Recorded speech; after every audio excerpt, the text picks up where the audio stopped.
아주 좋은 기독교 영화들이 있습니다. 주기철 목사님의 일대기를 다룬 일사각오라는 영화도 있고요, 산돌 손양원 목사님의 일대기를 담은 사랑의 원자탄이라는 영화도 있습니다. 이런 영화는 내용뿐만 아니라 그 예술성에 있어서도 상당한 수준에 이르는 좋은 작품입니다. 이런 영화를 많이 보시고 추천하는 것은 참 좋다고 생각합니다. 또 리 스트로베리라는 기자 출신의 변호사가 쓴 책인 예수는 역사다라는 책을 기반으로 만든 영화도 있습니다. 그것은 많은 지식인들 중에 예수님이 진짜 실존하셨을까, 예수님의 부활이 역사적 사실일까를 의심하는 사람들에게 아주 좋은 답을 주는, 추천할 만한 좋은 기독교 영화라고 할 수 있습니다. 그 중에서도 그래도 뭐니 해도 기독교 역사상 가장 위대한 영화 한 편을 꼽아라 라고 얘기한다면, 이건 기독교 영화뿐만이 아니에요. 많은 영화인들이 영화 역사상 수억 편이 만들어졌을 거 아니에요. 영화 역사상 가장 위대한 영화 딱 한 편을 꼽으라고 한다면, 기독교 영화로서는 물론이고 모든 영화 가운데서도 가장 많은 전문가들은 바로 유다 배너라는 한 남성이 주인공인 벤허라는 작품을 꼽을 것입니다. 이 작품은 영화 역사 가장 많은 아카데미상을 수상했고 그 기록은 아직도 깨지지 않고 있습니다. 근데 이제 배너라는 영화에서 그 영화가 가장 위대한 영화인 것을 손꼽는 데는 뭐 이견이 있을 수 없겠지만, 그럼 그 영화 중에 어떤 장면이 가장 인상적인가, 가장 감동적인가를 물어본다면 그건 사람마다 대답이 많이 달라질 것입니다. 아마 많은 남자들은 액션을 좋아하니까 그 어마어마한 스펙타클한 액션 장면이 있던 그 배너의 마차 경주 장면, 그때 예전에 대한극장 그 풀스크린, 요즘엔 그렇게 큰 화면이 없어졌잖아요. 다 멀티플레이, 거기에 꽉 채우는 그 실감나는 그런 장면이 최고다. 또 어떤 분은 그 해상 전투씬, 그 배너가 노예가 돼서 그 배에 노를 저을 때 그 바다에서 적군과 만나서 싸우는 그 해상 전투씬, 뭐 이런 장면을 꼽는 분도 계실 것입니다.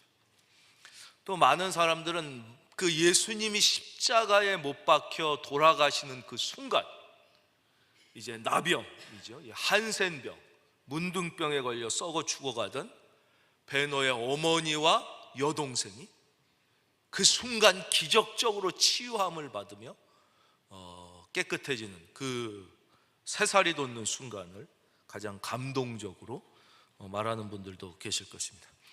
제가 이 시간 소개하고자 하는 장면은, 이제 베너가 억울한 누명을 쓰게 되죠. 억울한 누명을 쓰고 이제 노예로 로마에 끌려가게 됩니다. 그 베너는 최고의 귀족이며 뛰어난 인물이었는데 이제 누명을 쓰고 하면서 그 쇠사슬에 묶여서 막 끌려가는데 물도 안 주는 거예요. 그 장렬하는 그 태양빛 앞에 갈증이나 막 견디지 못하는 거예요. 물 좀 주십시오, 물 좀, 막 죽어가는 거예요. 그러니까 그걸 보던 그 주변 사람들 중 누군가가 너무 불쌍하니까 물을 떠갖고 와가지고 표주박에 담아서 확 주려고 그래요. 그러니까 막 베너가 그지처럼 그걸 막 먹으려고 그러는데 갑자기 로마 장교가 그 물을 팍 쳐서 떨어뜨리면서 No water for him, 이 자에겐 물을 주지 말라. 결국 다른 사람이 물을 먹고, 그 물을 막 받으려고 하던 베너가 드디어 기진하여 거기에 쓰러져서 기절하게 됩니다. 그때 한 그림자가 다가오죠. 얼굴은 안 나옵니다. 손만 나오는 거예요. 그림자가 표주박에 물을 떠갖고 오셔서 그 쓰러져 기절해 있는 베너의 얼굴에 부으면서 그 얼굴을 그 물로 이렇게 탁 닦아주시고 어루만져 주시고 그 베너, 쓰러져 있는 베너를 일으켜서 그 입에 물을 넣어주시는 거예요. 이 베너가 그 물을 먹으면서 이제 눈을 뜨고 누가 나에게 물을 주나 이렇게 바라보죠. 그때 예수님의 얼굴을 보게 되면서 그 경외심에 찬 표정, 근데 예수님 얼굴은 계속 안 나와요. 이 옆모습만 쭉. 그러면서 이렇게 일어나게 되죠. 그때 이제 로마 장교가 와가지고 또 그럴 거 아니에요. 팍 예수님을 때리려고 그러는데 예수님께서 그를 이렇게 탁 바라보시니까 그가 그 위험에 눌려가지고 이렇게 뒤로 로마 장교가 뒷걸음질 치고 이제 배너는 손이 묶인 채 그 예수님을 바라보면서 끌려가는 그 장면입니다. 여러분, 예수는 우리의 생수이십니다. 모든 영혼, 모든 인생은 목마르. 이 영화에서 얘기하는 것은 이 배너뿐만 아니라 모든 인생은 목마르다. 모든 인생은 목마름을 가지고 살아가는데 이 목마름의 문제를 해결해 주실 수 있는 유일한 분은 예수님 한 분뿐이 안 계시다는 거예요. 예수님. 그래서 성경은 요한복음 4장 13절 14절에서 우리에게 분명히 말씀해 주시는 거예요. 예수님의 말씀. 예수께서 대답하여 이르시되 이 물을 마시는 자마다 다시 목마르려냐. 세상의 물은 아무리 마셔도 결국 다시 목마르지만 14절 이 말씀 다 같이요. 시작. 내가 주는 물을 마시는 자는 영원히 목마르지 아니하리니 내가 주는 물은 그 속에서 영생하도록 솟아나는 샘물이 되리라. 아멘. 이 시간이 예수의 생수를 마실지어다. 우리가 거절하지 말고 그 생수를 받아 마셔야 되는 것입니다. 이제 하나님의 말씀, 그 생수 같은 말씀으로 들어가겠습니다. 본문 5절입니다. 신라와 디모데가 마게도냐로부터 내려오매 바울이 하나님의 말씀에 붙잡혀 유대인들에게 예수는 그리스도라 밝히 증언하니 드디어 사도 바울이 사랑으로 전도하여 예수 믿게 하고 말씀으로 양육하고 훈련시켰던 디모데와 신라가 이제 고린도로 사도 바울을 찾아오게 되는 거예요. 우리가 잘 아시겠지만 베레아까지 이들이 같이 했었어요. 그런데 베레아에서 엄청난 핍박이 일어나면서 사도 바울이 긴급하게 몸을 피할 수밖에 없었어요. 왜냐, 주요 타겟이 사도 바울이니까 어쩔 수 없잖아요. 그런데 신라와 디모데는 거기서 몸을 이렇게 피했는지 거기 그냥 남게 되고 사도 바울만 이제 급히 피신을 하게 돼요. 그래서 우리가 아는 대로 아테네라는 곳에 이제 가게 된 것이요. 그래서 거기서 복음을 전하고 이제 다시 지난 시간 말씀처럼 고린도라는 곳에 오게 된 거예요. 이제서야 이제 신라와 디모데는 이제 사도 바울을 도와주기 위해서 오게 되는 것입니다. 그래서 이 바울과 신라와 디모데가 함께 이 주님의 일을 하게 되는 것이죠. 여기서 우리가 반드시 배워야 할 첫 번째 사실은 무엇이냐? 하나님의 일은 혼자 하는 게 아니라 함께 하는 것이라는 것입니다. 한번 따라할까요? 하나님의 일은 함께 하는 것이다. 그 아무리 위대한 사도 바울과 같은 사역자라도 혼자 할 수 없는 것이죠. 그래서 하나님의 일은 반드시 팀워크를 이루어서 하는 거예요. 여기에서 바로 뭐가 일어나나? 시너지가 일어나는 거예요. 시너지라는 말이 한때 2010년도인가 제일 세계적으로 유행했는데 그 말이 어디서 나왔는지 모르는 분들이 많아요. 그게 성경에서 나온 말이에요. 시너지란 말. 시너지가 뭐예요? 1 더하기 1은 2가 돼야 되는데 1 더하기 1이 100이 되는 거예요. 1 더하기 1이 1000이 되는 역사가 일어나는 거예요. 서로의 장점과 장점이 합쳐져서 엄청나게 되는 거예요. 이걸 시너지라고 그래요. 그러니까 가정은 원래 하나님이 시너지를 위해서 주신 거예요. 이 남편과 아내가 1대1이었지만 둘이 만나서 2가 되는 게 아니라 5가 되고 10이 되고 100이 되고, 저는 여러분의 가정에 이 시너지의 역사가 있기를 바랍니다. 마찬가지야. 하나님의 일은, 가정과 교회는 가장 일치하는 하나님이 직접 세우신 딱 2개라고 그랬잖아요. 하나님께서 아담과 하와를 통하여 가정을 친히 세우시고 예수 그리스도께서 내가 이 반석 위에 내 교회를 세우리니. 그러니까 다른 모든 것과는 달라요. 이 가정과 교회는 바로 서로 합력할. 그래서 가정도 혼자 잘났다고 되는 게 아니에요. 절대. 부부가 팀워크를 이룰 때 이 좋은 가정이 되는 것이죠. 드디어 이제 바울과 신라가 와서 사도 바울을 도와주게 되니까, 이전엔 사도 바울이 혼자 사역을 해야 되니까 어쩔 수 없이 주중에는 천막 짓는 일을 했잖아요. 그러면서 생업을 유지하면서 안식일에는 회당에서 말씀을 전했지만 이제 바울과 신라가 와서 도와줌으로 사도 바울은 오직 하나님의 말씀을 전하는 일에만 자기의 모든 시간과 에너지를 다 쓸 수 있게 됩니다. 그래서 5절 보십시오. 신라와 디모데가 마게도냐로부터 내려오니 바울이 하나님의 말씀에 붙잡혔다. 이제 오직 이 한 일에 집중할 수 있게 되는 것이죠. 사도 바울은 뭐에 붙잡혔다고요? 하나님의 말씀에 붙잡혔다. 여러분은 무엇에 붙잡혀 계십니까? 어떤 사람은 성공에 붙잡혀 있어요. 그렇죠? 어떤 사람은 돈에 붙잡혀 있어요. 이 붙잡혀 있는 게 있다고요. 그러나 하나님의 사람은 어디에 붙잡혀 있기를 하나님이 원하시냐? 하나님의 말씀에 붙잡혀. 우리 큰은혜 교회가 하나님의 말씀에 붙잡힌 교회가 될 수 있도록 기도해 주시기를 바랍니다. 말씀에 붙잡힌 것이요. 그래서 사도 바울의 모든 인생의 이유는, 왜 사도 바울에게 인생이 필요하냐? 말씀을 위해서 필요한 거예요. 말씀을 전하기 위해서. 그전엔 왜 잠깐 천막 짓는 직업을 가졌어요? 그것도 말씀을 전하기 위해서. 사도 바울에게 왜 건강이 필요해요? 말씀을 전하기 위해. 모든 게 사도 바울은 말씀을 전하기 위해서 필요한 거예요. 그래서 그는 예수가 그리스도다 이렇게 전했어요. 그러니까 사도 바울이 말씀에 붙잡혀서 오직 말씀을 전했는데, 그 전한 말씀의 가장 핵심이 뭐냐? 예수는 그리스도라는 것이. 우리 한번 다 같이 고백하겠습니다. 예수는 그리스도이십니다. 이게 모든 복음의 핵심이라고 말씀드렸죠. 예수는 그게 뭐예요? 예수님은 곧 하나님이시다 이거예요. 예수님은 곧 하나님이시다. 예수는 그리스도라는 말의 뜻이에요. 두 번째 뜻은 뭐예요? 예수님은 유일한 구원자이시다 이거예요. 예수 외에는 아무도 구원자가 될 수 없어요. 예수님은 유일한 구원자이시다. 세 번째 뜻은 뭐예요? 하나님이시며 유일한 구원자이신 그 예수님이 바로 우리의 주님이시다 이거예요. 주님이 뭐예요? 오늘 우리가 앞에도 주기도문 했잖아요. 주기도문이 뭐예요? 주님이 가르쳐 주신 기도. 주님이 무슨 뜻이에요? 나의 주인이란 뜻이에요. 나의 주인.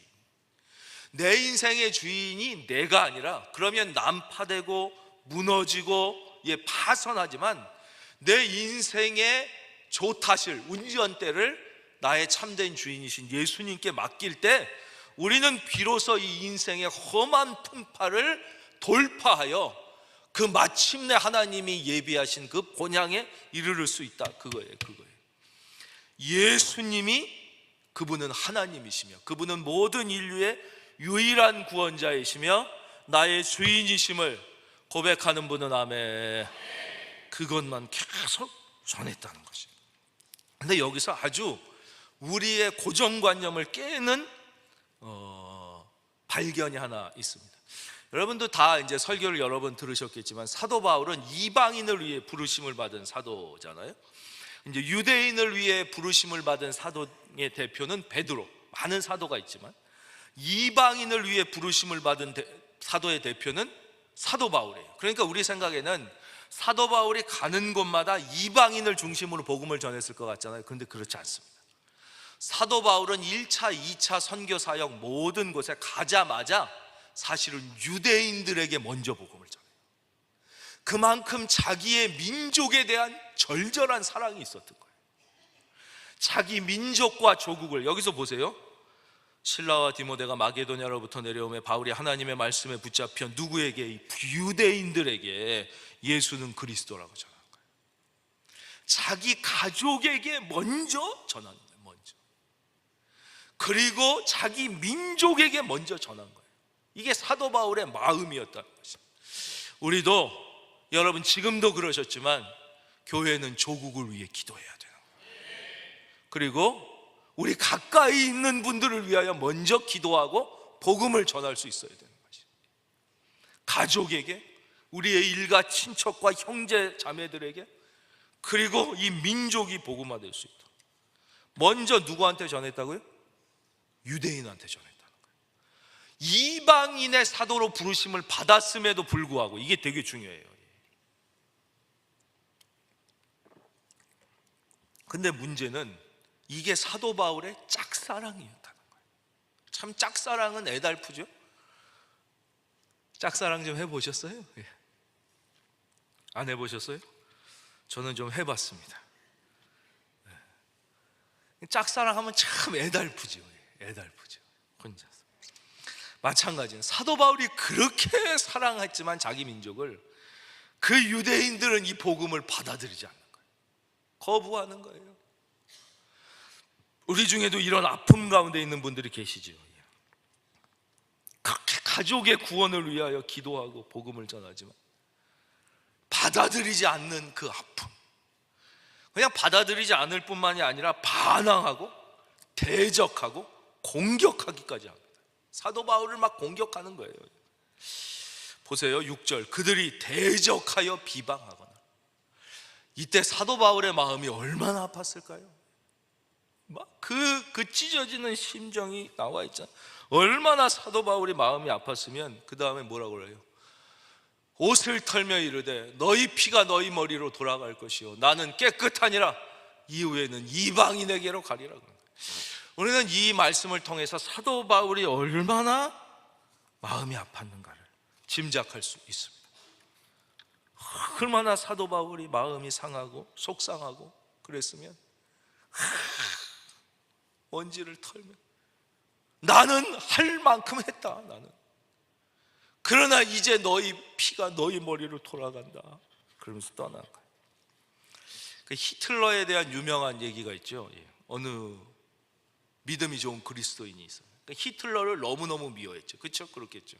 히틀러가 수많은 사람을 학살하고 막. 근데 어느 날 꿈을 꿨는데 히틀러가 죽어서 지옥 문 앞에 딱 서 있는 거예요. 잘 됐다. 당연하지. 저놈은 지옥 중에서도 제일 안방, 제일 깊은 곳에 있는 게 당연하지. 그런 이제 지옥으로 히틀러가 들어가는데 거기에서 하나님한테 항의를 하더라는 거예요. 나는 억울합니다. 나는 여기 올 사람이 아닌데 정말 억울합니다. 그러더래요.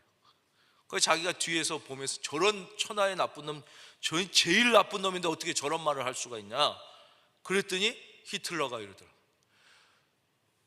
나는 진짜 여기 올 사람이 아닌데 어떤 사람 때문에 내가 여기 온 것입니다. 그 사람만 아니었어도 내가 여기 안 올 텐데. 그러더니 갑자기 뒤를 싹 돌아보더니 그 그리스도인을 손가락으로 가리키며 저 인간 때문에 내가 이 지옥에 오게 된 것입니다. 저 인간이 나에게 예수님을 전하기만 했어도, 복음을 증거하기만 했어도 내가 예수 믿고 새로운 사람이 됐을 텐데 저 인간이 나를 욕하기만 했지 나에게 예수를 전하지 않아서 내가 예수님을 못 믿었기 때문에 이렇게 죄를 짓고 여기 오게 됐으니 나는 억울해서 혼자 못 갑니다. 저 사람하고 같이 가야 됩니다. 확 깼다는 거예요. 꿈이었으니까 다행이지. 우리도 마찬가지인 것입니다. 우리가 최선을, 그러니까 상대방이 안 받아들이는 건 우리가 어떻게 할 수가 없어요. 뭐 인간의 논리와 무슨 웅변술로 복음이 들어가는 게 아니에요. 그러나 우리에게 주어진 사명, 너는 때를 얻든지 못 얻든지 복음을 전하라. 우리가 이 말씀에 순종해야 되는 거예요. 그렇지 않으면 우리도 하나님 앞에 가서 그 소리를 들을 수 있다는 것이. 그래서 여러분 포기하지 말고 낙담하지 말고, 주님이 뭐라고 그러셨어요? 하나님이 전도에 미련한 방법으로 택한 자를 구원하시기를 기뻐하신다고 그랬어요.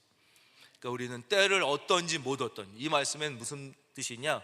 상대방이 이 복음을 받아들이든지 거부하든지 우리는 우리의 목소리가 있는 한, 소리를 낼 수 있는 한 언제든지 복음을, 여러분들이 이렇게 복음을 전하기를 바랍니다.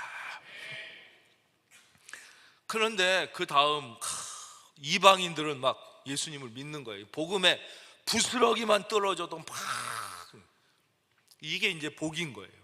그 예수님 막 옷자락 붙잡고 만지던 그 여인도 그러잖아요. 예수님이 가라, 너희 같은 이방인에게 이 줄 지금 상급은 없다. 자녀들인 유대인들에게 먼저 줘야 되기 때문에 넌 못 준다. 그랬더니 그 여인이 거기서 실망하지 않고 뭐라 그래요? 맞습니다. 그러나 개라도 주인의 상에서 떨어지는 부스러기는 먹으니 전 부스럭이라도 좋으니 주십시오 그러잖아요. 그런데 예수님이 이 여인의 믿음이 크도다. 그래서 그에게 엄청나게 축복을, 이방인이 그랬듯이 오히려, 그렇죠? 참 이 유대인들은 안 믿는데 이방인들이 이렇게 예수님을 믿고 은혜 받는 일이 일어나게 됐다는 것이에요. 그래서 결국 이제 사도 바울이 어디로 가요? 7절 말씀을 제가 읽겠어요. 여기서 이제 디도 유스도라는 인물이 나와요. 거기서 온 게 하나님을 경외하는 디도 유스도라 하는 사람의 집에 들어가니 그랬어요. 이 사람이 먼저 이제 예수님을 믿게 된 거예요. 근데 이 디도라는 이름이 성경에 보면 디도서랑 똑같잖아요. 근데 그 분은 아니에요. 동명이인이에요. 근데 이제 디도라는 이름을 보면 이 이름을 통해서 우리가 알 수 있는 게 이 사람이 로마의 시민권이 있었던 사람이라는 거예요. 이거는 이제 라틴어식 이름입니다. 근데 그때 당시 로마의 시민권을 가진 사람이 몇 퍼센트가 안 됐어요. 전체. 그러니까 이거는 어마어마한 특권을 가진 사람이었다는 거예요. 이 사람이 이 아주 그런 사람인데 유스도라는 또 이름을 가진, 이 유스도를 해석하면 의로운 자예요. 의로운 자. 아주 의롭고 또 로마의 시민권을 가졌던 이 사람이 이제 예수를 믿게 된 거예요. 그러니까 예수님을 믿는 데 있어서는 신분이나 직업이나 인종이나 이런 건 아무 상관이 없다는 거예요. 이 사람은 부자라서 안 믿고 이 사람은 가난해서 이런 게 없다는 거예요.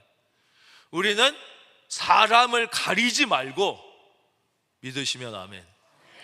누구에게든지 만나는 사람에게 복음을 전하는 거예요. 근데 이 사람 집이 어디였냐? 회당 옆에 살았다는 거예요. 그래서 참 보면 이웃을 잘 만나는 것도 큰 복이다 이렇게 생각해요. 그렇죠? 그러니까 예배 시간에도 옆에 누가 앉느냐가 참 중요해요. 옆에 앉는 사람이 부스럭거리고 막 계속 전화기 막 이렇게 하고 그러면, 그렇죠? 옆에 있는 분이 아멘, 찬양도 크게 부르고 이러면 참 이 도움이 되는 거예요.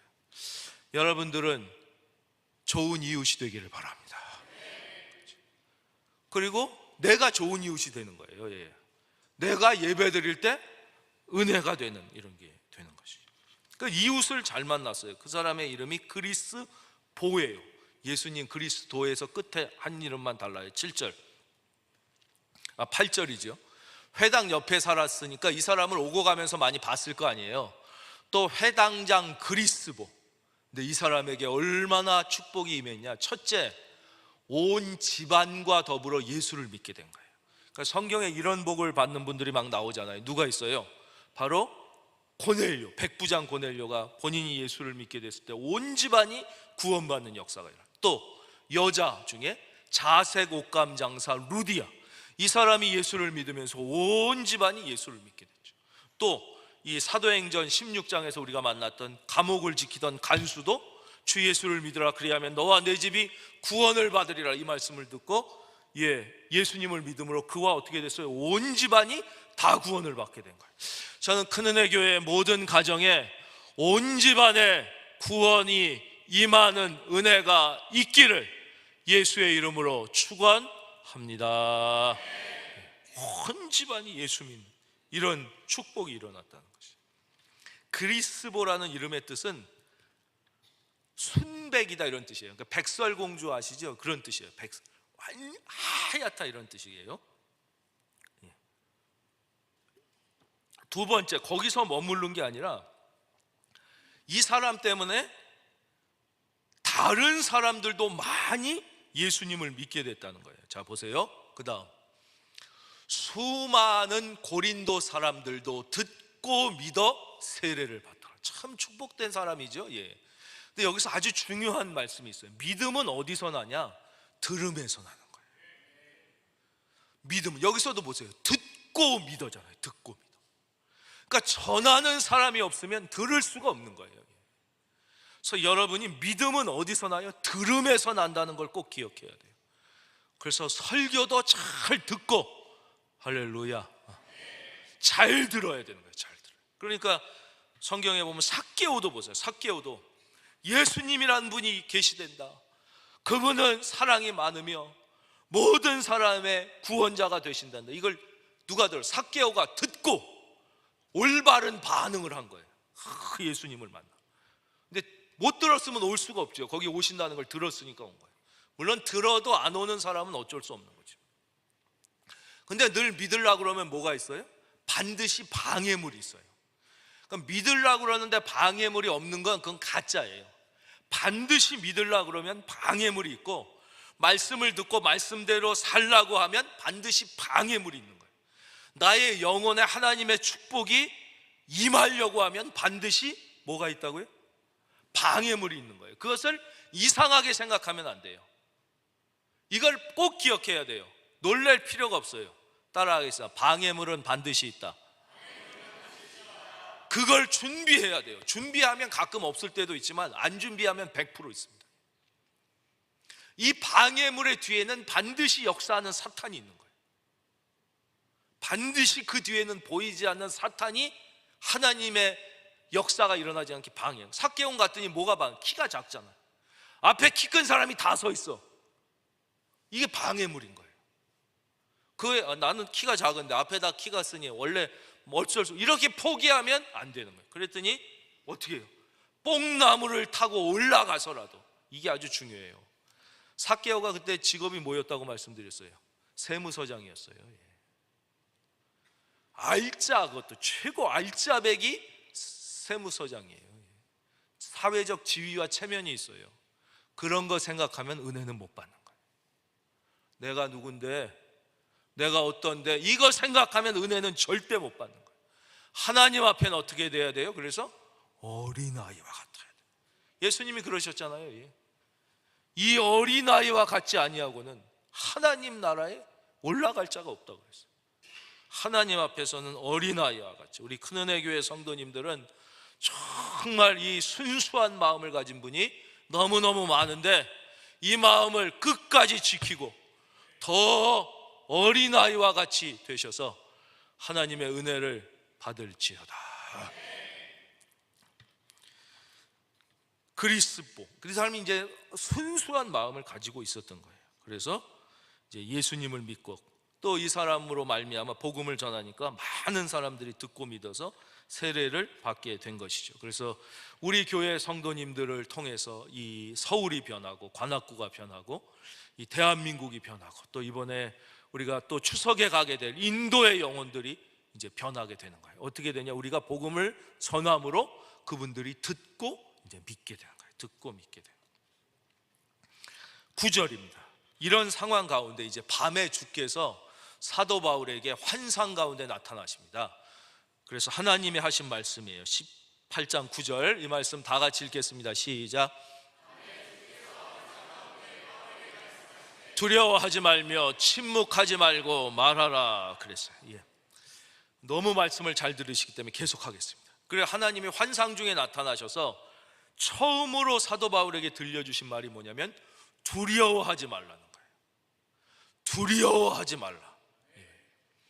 이때 사도 바울이 상황이 좋았을 것 같으세요? 나빴을 것 같으세요? 여기 성경에 써 있지 않지만 이때 대단한 어려움과 고난이 있는 상황이라는 거예요. 왜냐? 하나님이 환상 중에 나타나 말씀하셨다는 것을 보면 알 수 있어요. 여러분, 많은 분들이 간증을 하잖아요. 간증을 할 때 환상 중에 주님을 만나는 간증을 하는 분이 팔자가 편하고 모든 일이 잘 될 때 주님이 나타나, 이런 사람은 거의 없어요. 병 중에 죽게 됐을 때 주님이 나타나 나을지어다, 그래 낫다, 이런 고백하잖아요. 눈앞이 캄캄해다 망하게 됐을 때 주님이 나타나 걱정하지 말라, 이럴 때 인생에 이런 간증을 하잖아요. 다. 그러니까 이때 상황이 아주 힘들었다는 걸 우리는 알 수 있는 거예요. 이 말씀의 이 행간 속에 숨겨져 있는 뜻을 발견하게 되는 거예요. 그럴 때 하나님이 나타나서 하신 첫 번째 말씀은 두려워하지 말라는 거예요. 자, 이거는 다 같이 자기 심장에 손을 얹고 따라하겠습니다. 두려워하지 말라. 두려움이란 무엇인가 하는 거죠. 두려움은 정상적인 감정인 건 맞아요. 왜 두려워요? 두려움에 사로잡혀 본 적이 혹시 있으세요?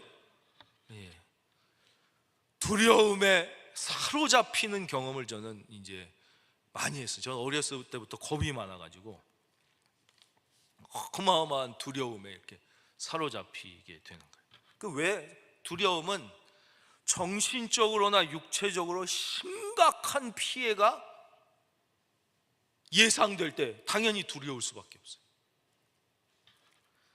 근데 어떤 사람은 그냥 매사가 두려운 사람도 있어요. 자신이 없고 두려워요. 사는 것 자체가 두려운 사람도 있어요.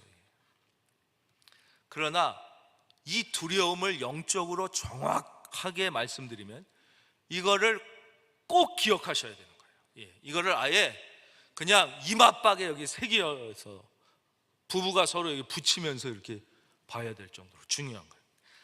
정확하게 이 두려움을 영적으로 해석하면 무슨 뜻이냐면, 두려움은 순간적으로 하나님을 잃어버린 상태예요.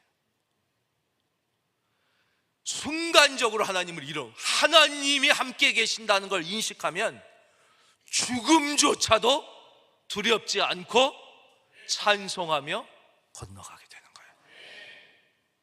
그러니까 순교자들이 찬송하며 순교할 수 있는 거예요. 그런데 그렇지 않을 때, 그러니까 하나님을 순간적으로 잃어버리는 거예요. 그래서 우리가 이 두려움을 이기는 방법은 뭐냐? 그 두려움과 싸워서 이길 수 있는 사람은 없어요. 빨리 하나님을 다시 찾아야 되는 것이죠. 아까 물 떠드릴 때 제가 말씀을 잊어먹었는데, 베너가 물을 먹으려고 그랬는데 로마 장교가 팍 쳐가지고 갈증이 나서 쓰러져 죽으면서 이제 기절하면서 하는 마지막 말이 이거였어요. God help me. 하나님 도와주시옵소서. 하나님을 생각해야 돼요. 그러니까 두려움을 영적으로 해석하면 뭐라고요? 그렇죠. 따라하겠습니다. 순간적으로 하나님을 잃어버린 상태. 그게 두려움이에요. 그래서 두려움이 올 땐 빨리 하나님을 찾으면 되는 거예요. 두 번째 메시지는 뭐예요? 침묵하지 말고 말하라는 것이에요. 따라하겠습니다. 침묵하지 말고 복음을 전하라. 침묵하지 말고, 너를 공격한다고 그래서 두려워하지 말고 너는 너의 전할 바 복음을 전하라는 거예요. 근데 우리는 문제가 뭐예요? 전해야 할 복음은 안 전하고 쓸데없는 다른 말은 너무 많이 하는 게 우리의 문제라는 거예요. 우리의 문제는, 우리는 교회에 와서조차도 예수 얘기는 별로 안 하고 딴 얘기를 자꾸 하는 거예요. 십자가, 하나님의 영광에 대한 얘기는 안 하고 자꾸 딴 얘기를, 할 필요가 없는 얘기는 많이 하고 정작 해야 되는 예수에 대한 얘기를 안 하는 게 우리의 심각한 문제라는 것이에요. 여러분, 침묵하지 말고 예수를 말하기를 바랍니다. 예수를 말해야 되는 거예요. 예수를. 비록 우리가 돌을 맞는 한이 있더라도 우리는 예수를 말해요. 너무 쓸데없는 얘기를 많이 한다 이거예요. 그리고 예수를 말하자. 저 자신을 돌아볼 때 참 회개하게 되는 것이. 그래서 설교도 예수를 많이 얘기해야지 딴 걸 많이 얘기하는 설교는, 그래서 제가 될 수 있으면 예화를 적게 하려고 노력하는 거예요. 예화가 예수님을 이해하는데 조금 도움이 돼야지 너무 얘기만 기억하게 돼요. 그 얘기, 그러면 그건 좋은 설교가 아닌 거예요. 그 이야기만 기억에 남으면, 오늘도 말씀을 듣고 집에 가서 배너를 봐야겠다, 그게 나쁜 건 아니지만 나가면서 복음을 전해야겠다, 이게 붙잡혀야 더 좋은 거라는 거예요. 그리고 배너도 보는 거지. 배너만 남으면, 그 세 번째 메시지는 참 너무 좋은 축복이에요. 그건 뭐냐? 내가 너와 함께 있겠다는 말씀. 이거보다 더 좋은 은혜가 없어요. 하나님이 나와 함께 계시는데 무슨 문제가 있고 염려와 걱정이 있겠어요? 내가 너와 함께 있다 이거예요. 내가 너와 함께. 이 하나님이 우리와 함께 계시다를 네 글자로 뭐라 그래요? 그렇죠. 여러분 잘 아시는 임마누엘이에요. 한번 따라하겠습니다. 임마누엘. 이게 무슨 뜻이에요? 하나님이 우리와 함께 계시다. 그래서 예수님의 별명이 뭐예요? 임마누엘이잖아요. 왜요? 하나님이 우리와 함께 계시기 위하여 이 땅에 오셨기 때문에 예수님의 별명이 임마누엘. 그 예수님이 처녀의 몸에 성령으로 잉태돼서 오시고 그분이 우리와 함께 계시는 하나님이라는 것을, 하나님은 예수님 오시기 수백 년 전에 이미 성경에 분명하게 딱 말씀해 주셔요. 그러니까 예수님이 온 다음에 사람들이 예수님은 성령으로 잉태한 거야, 처녀가, 이렇게 얘기한 게 아니에요. 예수님이 오시기 500년 전에 이미 하나님이 야, 너희를 구원하라, 구원자가 처녀의 몸에 성령으로 잉태해서 올 텐데 그 구원자의 이름의 뜻은 임마누엘, 하나님이 내가 너희와 함께 한다는 뜻이다. 이렇게 아예 성경에 박아 놓으셨다는 거예요. 한번 찾아볼까요? 이사야 7장 14절. 이사야서는 예수님 오시기 500년도 훨씬 전이에요. 500년이면 여러분 이순신 장군보다도 우리로 치면 훨씬 더 전이라는 거예요. 완전 전에. 성경이 있는 분은 찾으시면 더 좋습니다. 예. 우리는 성경도 많이 갖고 다니시네요. 감사합니다. 이사야 7장 14절 다 같이요. 시작.